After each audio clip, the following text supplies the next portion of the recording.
Kamusta pong muli? Nagbabalik po ang inyong lingkod, si Kamanong po, dito po sa Tambayang Makabayan. Komento ni Kamanong. Ito po, magkukomento po tayo muli.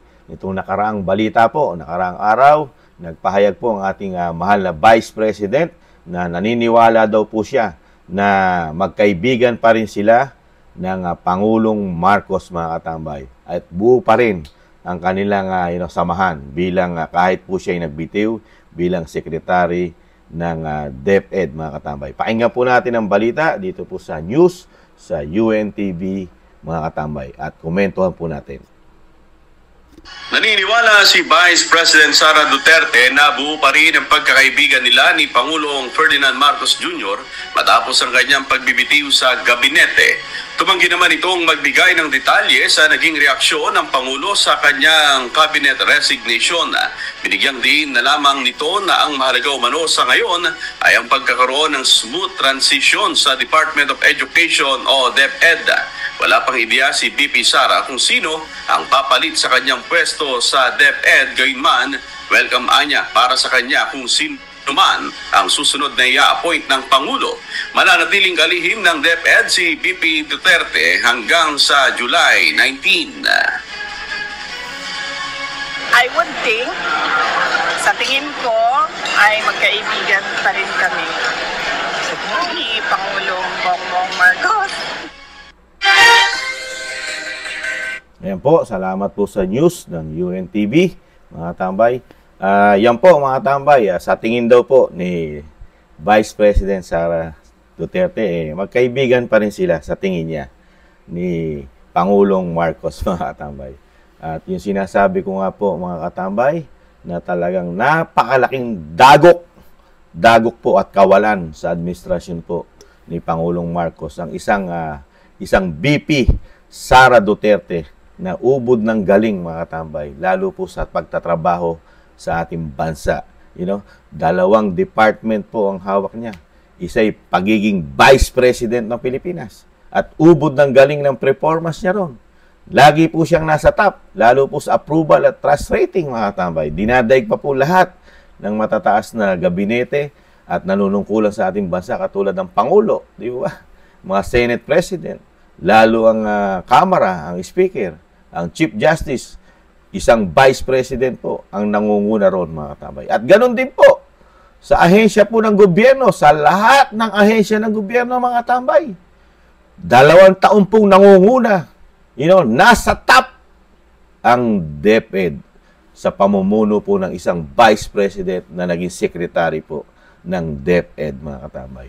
Kaya yung sinasabi ni Kamanong na i-VP Sara baliwala ang lahat, dahil magkaibigan pa rin siya sa tingin ni Vice President Duterte, mga katambay. Vice President Sara. Sa tingin naman po kaya, komento ni Kamanong, ano naman po kaya sa tingin ni President Marcos, kung kaibigan pa ba ang tingin niya kay Vice President Sara Duterte? At ganun din ang First Lady, mga katambay. Kaibigan pa rin kaya ang tingin kay Vice President Sara Duterte? Nagtatanong lang po si Kamanong, mga katambay. Di ba? Sa kabila po ng mga pamumulitika, napakaagang binakbakan ang Vice President. Pinagtulong-tulungan po ng halos di umano lahat ng sangay ng gobyerno, mga Kamara di umano, mga Senado di umano, kasama ang media at ang mga walang kamatayang black, mga katambay, na bumabakbak sa Duterte, sa lahat ng Duterte, mga katambay. Kasama po pinababagsak. Basta Duterte ka at namuno ka ng ayos sa bayan, naging tapat ka at makabansa at makapilipino, disgrasya ka, mga katambay. Politika ang haabutin mo, di umano sa ating bansa, mga katambay. Dahil ang problema lang ng bansa, komento ni Kamanong, ang pinakamabigat na problema ng bansa ngayon ay mga Duterte lamang, mga katambay, sa pamumulitika. Baliwala po ang problema ng bansa sa kahirapan, sa nagtataas ang bilihin, sa lumalaganap na namang krimen ng ating bansa. Baliwala yan, mga katambay. Nagpapasok ka naman tuni-tuniladang droga, mga katambay. Nagbabali ka ng mga randing in tandem, mga katambay. Mga aktivista, dumadami na naman, di umano, mga katambay. Ano pa? mga terorista, mga tambay, kasama pa sa problema ng bansa. Mga makakaliwang grupo, katulad di umano daw, na sumusuporta ang Makabayan Black sa mga ito, mga tambay. Siyempre, hindi pa natatapos ang NPA, mga sinusuportahan, di umano nila, mga tambay. Tapos, merong isang gabinete at ka-unity team, mga tambay. Ka-unity team pa ito, mga tambay. At isa ito sa dahilan para manalo ang ating Pangulo noong nakaraang halalan. Dahil hindi po ito nanalo bilang Vice President kay dating Vice President, Leni Robredo. Sad-sad, mga katambay. Pero nung sinamahan siya ng Vice President Sara Duterte, landslide, mga katambay. Landslide, panalo. Yun po ang sinasabi ni Kamanong, mga katambay. Hindi kayang magpanalo ng presidente ng loyalista, mga katambay. Iba ang Duterte, mga katambay. Ang Duterte kayang magpanalo kahit walang loyalista. Katambay. Komento ni Kamanong. Mga katambay, di po ba? Kaya ito po napakalaking pagsubok sa Pangulong Marcos dahil nag-resign na isang pinakamagaling na gabinete niya na laging nasa top. Tapos, sino ang ipapalit mo, mga katambay? Magkakaroon ng comparison, mga katambay. Di po ba? Dahil ubod ng galing yung nag-resign, ngayon, ang papalit ay pressure. Magiging pressure po sa Pangulo at pressure din po dito sa sekretary na papalit bilang DepEd secretary. Di ba? Dahil napakagaling ng kanyang papalitan, mga katambay. At ang mata ng taong bayan, mga Pilipino, nakatutok po dito sa papalit na sekretary ng DepEd. Pero sabi nga po nila, di umano, pagka nasa, ikaw ang namumuno, ikaw ang nasa power, yung iba, kaya daw, di umano, huwag nang ituloy ni Kamanong. Alam nyo na po, ibig sabihin ni Kamanong, dahil ikaw yung nasa kapangyarihan, di ba? Kaya lang, pag taong bayan ang mismo ang nagsasaysay at nagsasabing magaling ka, kahit anong hokus-pokus ang gawin mo, lalabas at lalabas ang katotohanan, di ba? Dahil ang BP Sara, maaga nilang tinanggal ang pagiging unit team, hirap na hirap silang ibagsak ito, lalo sa approval at trust rating, mga katambay. Di ba?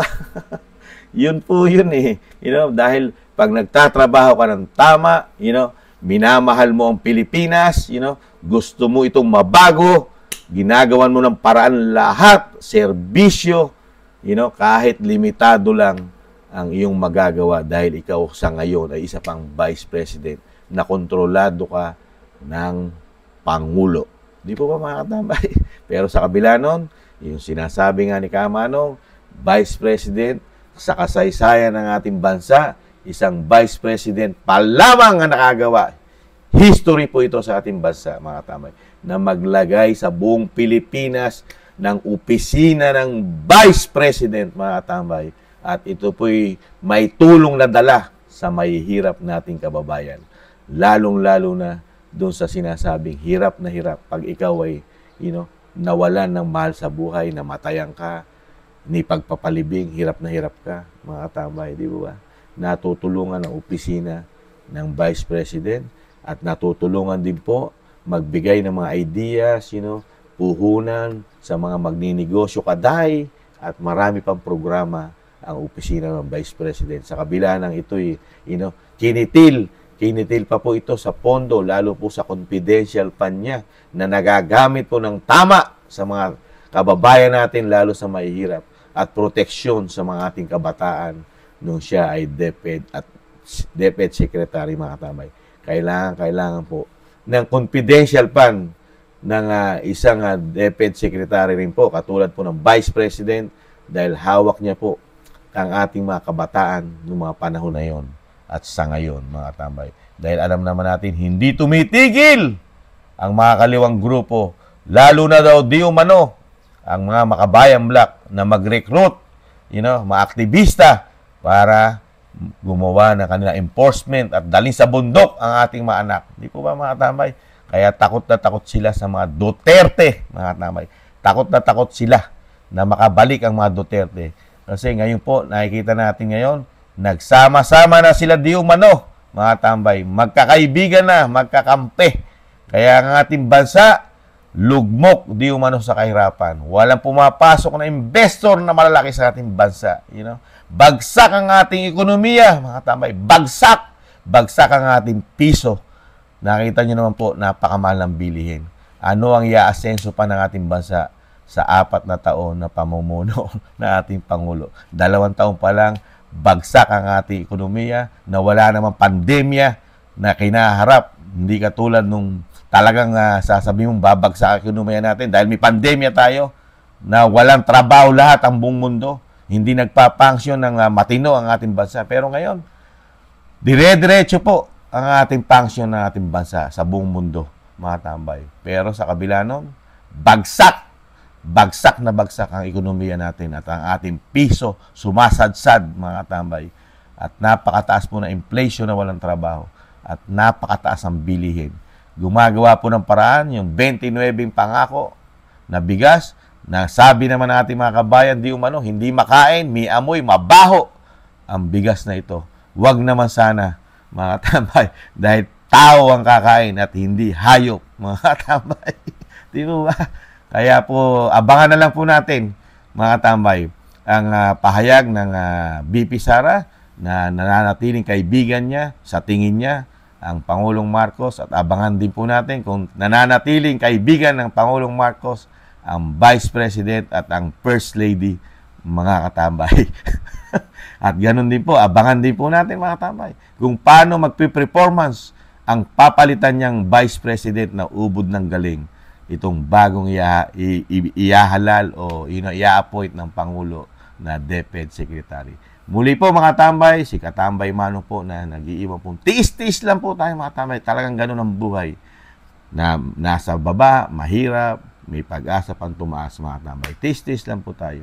Muli po, si Katambay Mano. Maraming salamat po, mga tambay, sa naagusto po ng ating napakaliit na channel, Tambayang Makabayan, Komento ni Kamanong sa YouTube at TikTok. Muli po, mga tambay, sa muli po, ingatan nawa po tayo lahat. Paalam. Bye-bye.